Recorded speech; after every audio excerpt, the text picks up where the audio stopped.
सुंदरता का, अपने बल का, अपने रूप का कभी अहंकार मत करो। पता नहीं कितने कर्म दबे पड़े हैं, लगे पड़े हैं, कब किसका उदय हो जाए।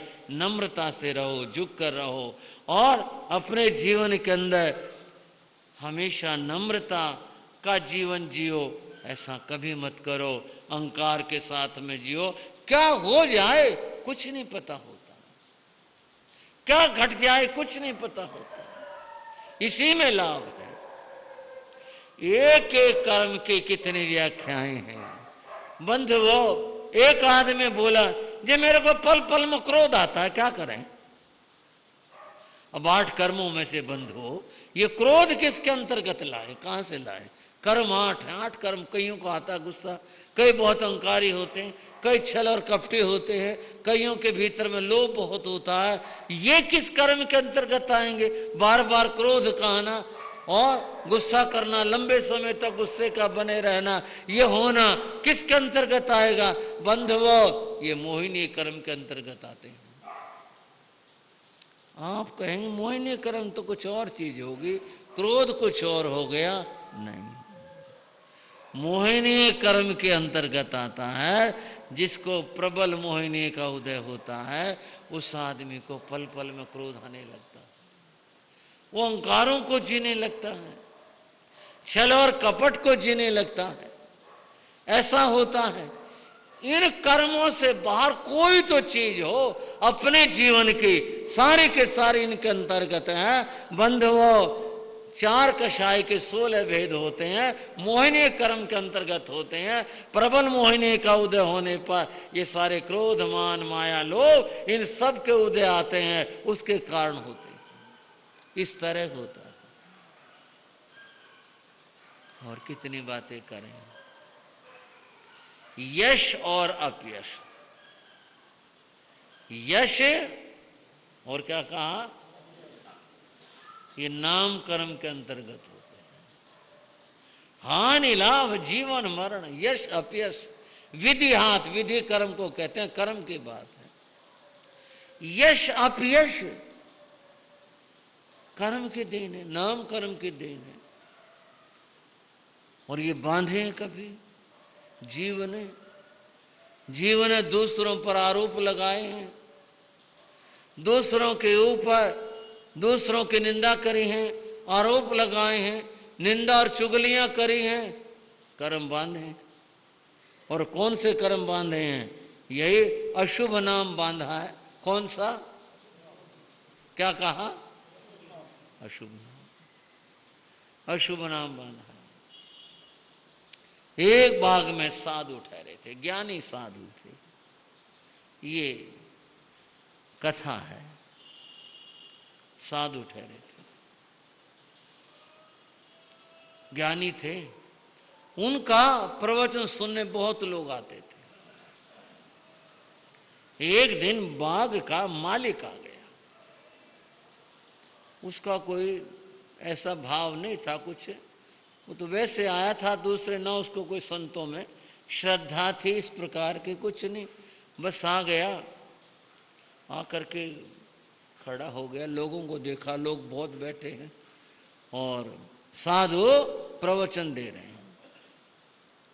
उस आदमी को ये उम्मीद थी कि मैं जाऊंगा तो लोग कहेंगे आओ जी, आओ जी, आओ आओ साहब आओ।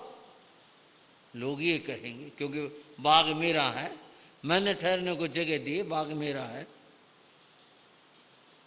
लोग आदर करेंगे, बुलाएंगे। और हो सकता है ये भी उम्मीद हो साधु भी कहेगा आओ जी, ये बाग के मालिक हैं जी, इनसे इन्होंने जगह दी, हम ठहरे हैं। कुछ 2 शब्द बोलेंगे, लोग तो कहेंगे आओ जी आओ। पर ये कुछ जैन धर्म की बात कहूं कैसे, यहां ये रिवाज है नहीं।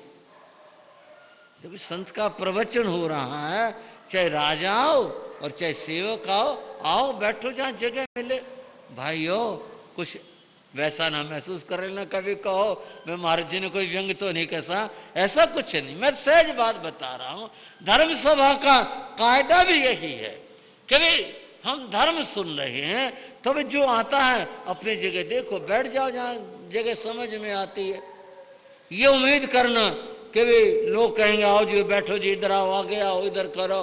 ये धर्म सभा में ऐसा करना अव्यवस्था पैदा करना है, ये भी कर्म बंध है।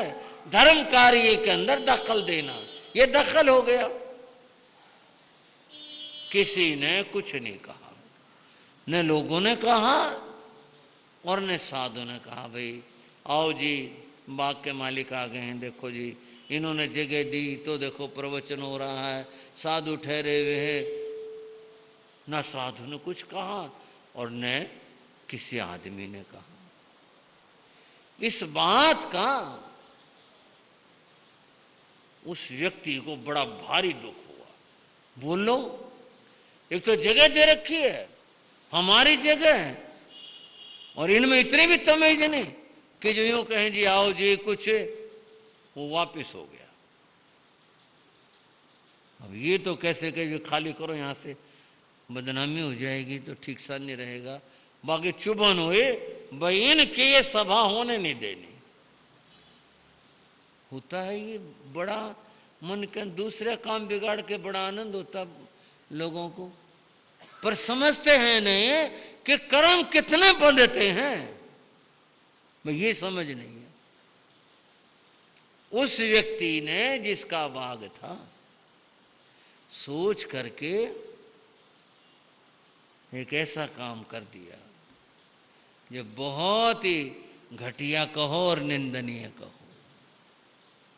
उसने अपने नौकर से ये कहलाना शुरू कर दिया, तुम क्या जाते हो इसके धर्म कथा सुनने के लिए सत्संग में, कुछ हो भी, हमें पता ना, बाग तो हमारा ना, पता तो हमारे को है ना। रात को यहाँ रंडी आती हैं, ये कान बड़े कच्चे होते हैं। इस बात को कभी कोई जांचने के लिए भाई ये बात कैसे हो सकती है, ये तो नहीं हो सकता, संत है, ऐसा नहीं हो सकता, किसको हाँ ऐसी बात है, जरूर पता होगा इनको, बाग इनका है, माली इनके हैं, इनको जरूर सही बात पता होगा। हमें क्या पता, हम तो घर में पढ़ के सोते हैं, इनको जरूर पता होगा। एक दो दिन में सारी सभा खत्म, कौन जाए, सबने जाना छोड़ दिया। साधु ने कहा भाई क्या बात हुई, लोग धर्मोपदेश सुनने के लिए आते नहीं, बात क्या हुई। कोई भगत आया होगा, उससे उन्होंने पूछा क्या बात हुई भाई, पहले तो बहुत लोग आ रहे थे, बड़ी रुचि से आ रहे थे, क्या बात हुई। बोले महाराज माफ करना, क्या बात हुई, ये बात हुई है। साधु को सुनकर बड़ा दुख हुआ, स्वाभाविक था भाई ये तो धर्म के ऊपर एक कलंक आया, मेरे ऊपर तो आया, धर्म के ऊपर आया, जैन साधु के ऊपर आया, बहुत गलत बात हुई।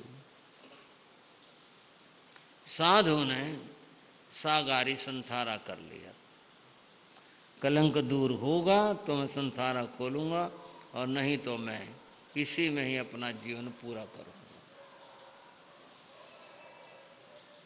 इस बात से वहां उस जगह पर कोई देव था, उसने देखा, वो बहुत नाराज हुआ कि भी साधु के साथ गलत हुआ। देव ने अपनी माया प्रकट करी और जिसने साधु के लिए शब्द कहे थे उसने उसको भयंकर बीमारी उत्पन्न कर दी और वो तड़पने लगा। तब उस देव ने भी किसी से कहला दिया कि साधु से सार्वजनिक माफी मांगेगा तो ठीक होगा, नहीं ठीक नहीं होगा। अब अपनी मुसीबत आई पड़ी, अब तो सारी बात ठीक होगी। वो गया, उसने माफी मांगी, लोगों में कहा भाई मेरे मुंह से निकल गया, मैंने कह दिया, क्षमा कर दो महाराज। जो कुछ संत ने क्षमा कर दिया, क्षमा करने के बाद में बात खत्म हो गई, संत ने संथारा खोल लिया, वो व्यक्ति स्वस्थ हो गया, संत विहार करके। ये इतना कुछ हुआ, लेकिन उस व्यक्ति के मन से आलोचना नहीं हुई। एक होता है मन से आलोचना, वो तो परिस्थिति विशेष से तो हुई, मन से आलोचना नहीं हुई। बंधुओं, ये बताया गया वो जीव कालांतर में जाकर सीता का जीव बना और सीता के ऊपर फिर इस प्रकार की बात हुई, इस तरह की घटना उनके जीवन में जैसा कलंक जैसी बात कही, वो घटना उस जन्म के उस कर्म को वहां जाकर के और इस तरह से सात मानव होगा। बंधुओं, आप सोच सकते हो इन कर्मों का क्या विचित्र मामला है, कैसे कैसे इनके फल हैं और जीव कैसे बांध लेता उस समय हंस करके राग में द्वेष में, और किस तरह से बंद कर लेता है, और जब भोगने पड़ते हैं ये नहीं पता होता हम क्या करके आए हैं। अगर ये पता होना तो स्थिति कुछ और हो, पर ये पूर्व जन्म का बोध नहीं होता, परिणामतः इस तरह कर्म भोगने पड़ते हैं। जीवन की पुनः सुन लो, कोई ऐसी घटना नहीं है जिसकी चर्चा और जिसके बाद इन 8 कर्मों के अंदर नहीं आती हो। कोई तो बात हो, सबके सब जीवन की घटनाएं इन कर्मों के अंतर्गत हैं। अब एक एक बात कितनी लंबी करूंगा मैं, बहुत हो जाएंगे। अंतराय कर्म की बात मैंने आपको पहले भी बताई थी। किसी के कार्य में बाधा कभी मत बनो, रुकावट मत डालो, किसी के लिए कभी रुकावट बन के खड़े मत हो। उसका फल तुम्हारे जीवन में रुकावट आएंगी, तुम्हारे लाभ में रुकावट आएंगे, तुम्हारे अपने जीवन के अंदर बाधाएं पैदा होंगे, फिर भोगने पड़ेंगे, रोना पड़ेगा, फिर कहेंगे यूं हो गया यूं हो गया। ये 8 कर्मों को समझो और समझ कर के इन 8 कर्मों से निर्जरा करके पीछा छुड़ाकर ये दुख से बचा जा सकता है, और कोई उपाय नहीं है। बंधुओं, आज की चर्चा को फिर यहाँ विराम देते हैं और थोड़ी सी चर्चा कर रहे हैं जो हमारी नित्य की चर्चा चल रही है, जैन इतिहास को लेकर के मिल कर के बोलेंगे। जिन शासन गौरव गाते, जिन शासन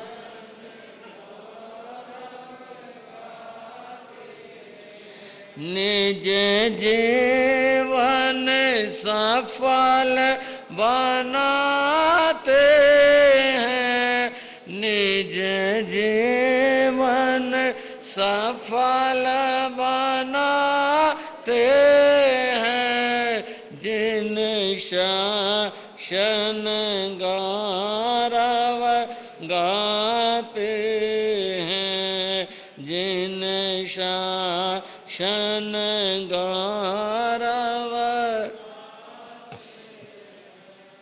पाटलिपुत्र, वहां के राजा नंदराज, मंत्री शक्तार, और आपने सुना था वर रुचि नाम के विद्वान के बाद शक्तार ने जो कुछ किया उसमें उसका निजी स्वार्थ तो नहीं था। भाई इससे मुझे ये जो राजा इसको देता वो मेरे घर में आ जाए, ऐसा तो था नहीं, और मेरा कोई काम सिद्ध हो जाए, ऐसा भी नहीं था। उसका तो कहना था भाई राजकोष का जितना भी धन है वो प्रजा का है, उसको बर्बाद नहीं करना चाहिए। इसके लिए उसने जो भी साम दाम दंड भेद नीति अपनाई और वर रुचि को हटवा दिया।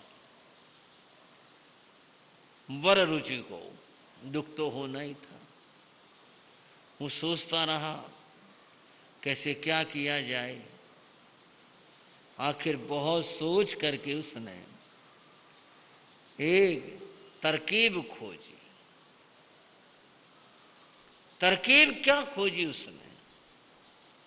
वो गया बाढ़ी के पास, खाती के पास, और उससे जाकर उसने कुछ बताया, वे ऐसी चीज बनानी है, बन जाएगी। उसने कहा भी यंत्र, जिसे मशीन कहें यंत्र कहें, वो बनाना, ऐसे बनाना है, लकड़ी का बन जाएगा। उसमें क्या था, नीचे तो लकड़ था और उस लकड़ का संबंध कुछ आगे दूसरे लकड़ से था। और फिर उसके आगे सिरे पर एक नारी का हाथ था, स्त्री का। वो बहुत अच्छे से बनाया गया था और उसमें ये इस तरह का उसने बनाया, कभी नीचे पांव से अगर एक कुछ था, बटन कहो, कोई लकड़ी कहो, उसको दबाया जाए तो पानी में से हाथ ऊपर आता था। ये उसने बनवाया। पांव हटा लो तो हाथ नीचे चला जाता था। आप सोच रहे होंगे इससे क्या तात्पर्य है।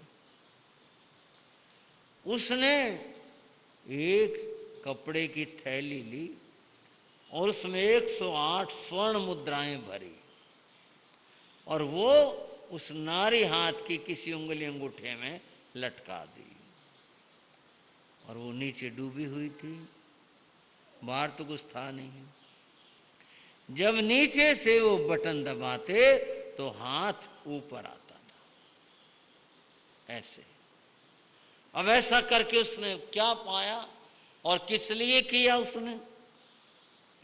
उसने किया ये यंत्र जो मजबूत था, भारी था, पानी में न बहे ऐसा था और इस तरह का था, ये पानी में रखवा दिया और रखवाया गंगा में, वहाँ रखवा दिया।